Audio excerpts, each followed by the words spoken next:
Assalamualaikum warahmatullahi wabarakatuh. Salam guru penggerak. Pada video kali ini, saya akan menjelaskan mengenai koneksi antar materi modul 1.2, yakni refleksi dengan model 4P. Perkenalkan, saya adalah Muhsin, guru di SMK Bhinneka Karya Surakarta, sekaligus calon guru penggerak angkatan 11 yang dibersamai oleh fasilitator Ibu Siti Romlah dan pengajar praktik Ibu Maria Iska Danu Asri. Nah, apa sih yang dimaksud dengan refleksi dengan model 4P ini? Refleksi dengan model 4P yang pertama adalah peristiwa, yakni menceritakan pengalaman saya dalam mengikuti pembelajaran selama proses PGP ini berjalan, yang isinya adalah hal baik yang diperoleh dan tantangan yang didapatkan. Kemudian, yang kedua adalah perasaan, yakni bagaimana perasaan selama pembelajaran berlangsung. Kemudian, poin yang ketiga adalah pembelajaran, yakni pelajaran apa yang saya dapatkan dari proses yang sedang berjalan ini.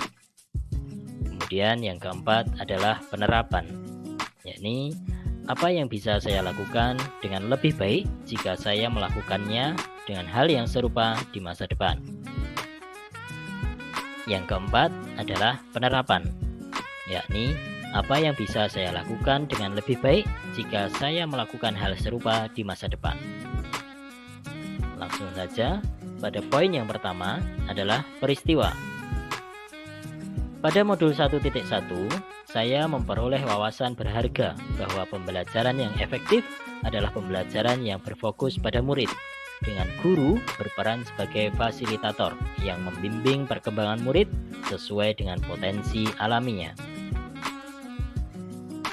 Kemudian, pada modul 1.2, saya semakin terdorong dan termotivasi untuk menerapkan nilai-nilai dan peran guru penggerak dalam diri saya guna menciptakan lingkungan belajar yang mandiri. Kaitan modul 1.1 dan 1.2. Pada modul 1.1, saya mempelajari filosofi pendidikan Ki Hajar Dewantara yang membantu memahami bahwa belajar pada hakikatnya adalah menuntun dan menghamba pada anak. Oleh karena itu, hal ini dapat dihubungkan dengan modul 1.2 yang menekankan bahwa guru berperan sebagai pemimpin pembelajaran dan harus bekerja berdampingan dengan siswa. Karena pada akhirnya, dengan nilai dan peran guru tersebutlah dapat menuntun anak didik, serta mewujudkan apa yang menjadi cita-cita anak didik tersebut. Hal ini tentu saja sejalan dengan konsep menghamba pada anak. Kemudian poin yang kedua adalah feeling atau perasaan. Setelah saya mempelajari modul 1.1 dan 1.2, ternyata apa yang saya lakukan secara akademis masih jauh dari kata ideal.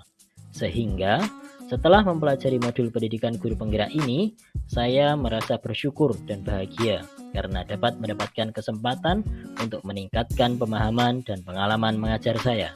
Dan saya semakin termotivasi dan lebih termotivasi lagi untuk menjadi pemimpin pembelajaran yang lebih baik. Kemudian poin yang ketiga, yakni pembelajaran. Awalnya, saya berpikir bahwa tugas seorang guru hanyalah menyampaikan materi saja, tidak perlu memperhatikan keadaan murid, sehingga murid cenderung saya jadikan sebagai objek pembelajaran. Namun, sekarang saya berpikir bahwa saya harus menjadi seorang guru yang mandiri. Nah, mandiri ini secara sederhana adalah menggambarkan semangat guru untuk terus belajar sepanjang hayat.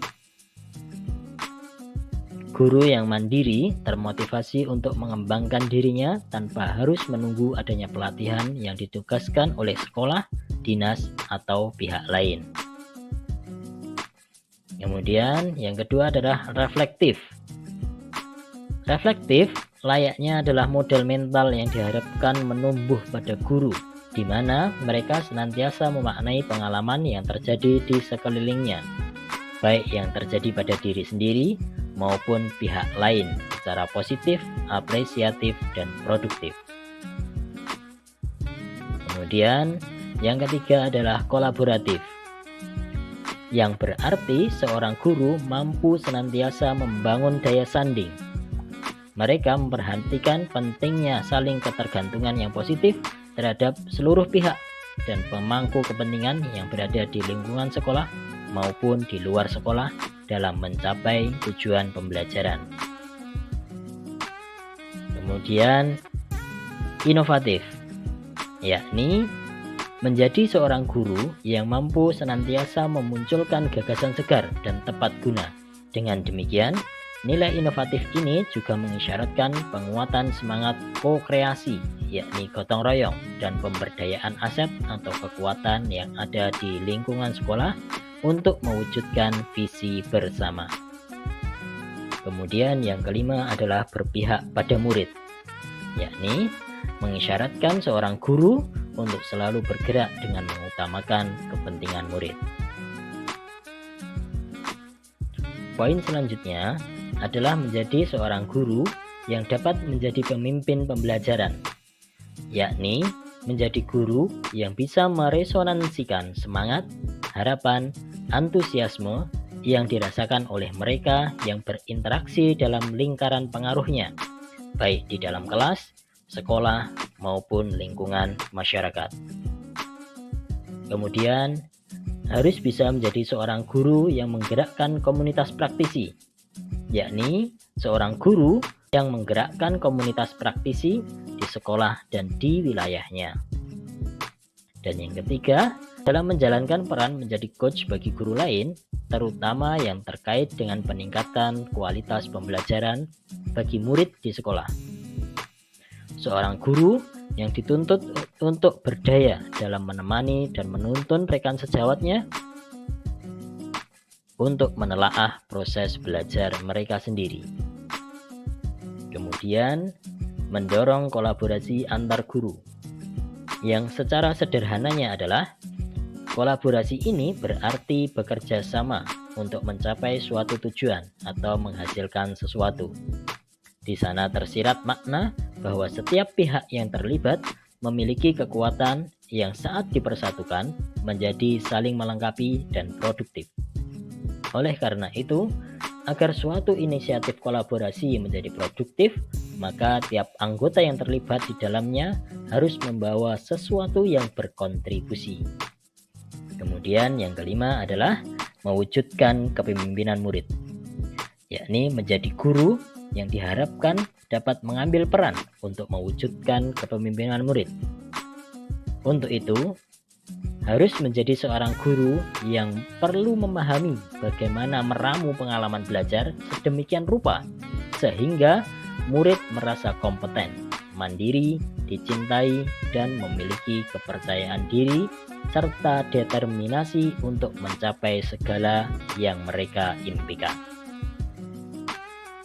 Dan poin yang terakhir yakni penerapan. Penerapan pengembangan diri yang sederhana, konkret, dan rutin yang dapat saya lakukan sendiri dari sekarang untuk membantu menguatkan nilai-nilai dan peran saya sebagai guru penggerak adalah 1. Menjadikan murid sebagai subjek pembelajaran. Hal ini berkaitan dengan nilai berpihak pada murid. Kemudian yang kedua, menciptakan media ajar yang interaktif. Hal ini berkaitan dengan nilai inovatif. Kemudian yang ketiga, berpikir terbuka. Hal ini berkaitan dengan nilai reflektif.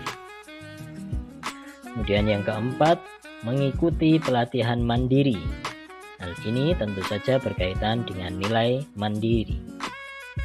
Kemudian yang kelima, bekerja sama dengan pihak lain. Hal ini tentu saja berkaitan dengan nilai kolaboratif. Demikian paparan video saya mengenai refleksi dengan model 4P koneksi antar materi modul 1.2. Terima kasih sudah menyaksikan video kali ini. Semoga bermanfaat dan salam guru penggerak. Wassalamualaikum warahmatullahi wabarakatuh.